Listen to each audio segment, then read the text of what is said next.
Umvirije ijambo mukuru w'igihugu yashikirije ejo agira ati hariho amashirahamwe yoba arimwo ubwoko bumwe ngira ngo yashatse vuga ko bamwe abatutsi benshi abahutu bake canke abatutsi benshi abahutu bake abahutu benshi abatutsi bake.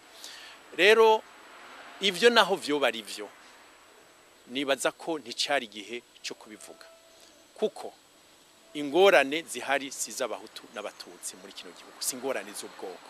Iyo abivuga yerekeza ko biriko biraba mu makomine abiri ya Kirundo aho hari abahutu bariko bahunga kubera ubwoko bwabo n'abatutsi bariko bahunga kubera ubwoko bwabo nari kubitahura. Mugabo igituma vyavuzwe jewe ndabibonamwe ikindi ndabibonamwo intwaro ziriko ziraruha kuko nabandi niko bamye bakoresha iyo bananiwe abantu bananiwe no kuzana inyishu igihugu kiba gikeneye baca bagerageza kwikinga inyuma y'ubwoko. Ubu rero novuga nti nukuri iki kintu cy'ubwoko muri kino gihugu nibabanze bagishire hasi kandi ntagira abarundi bagwa muri uwo mutego. Tumenye ko ingorane turi muno munsi ni ingorane z'ubukene ni ingorane z'inzara ni ingorane z'abantu bicwa ntitumenye ingene bishwe ni ingorane z'ingene abantu batabona kazoza kabo nyene kazoba kameze.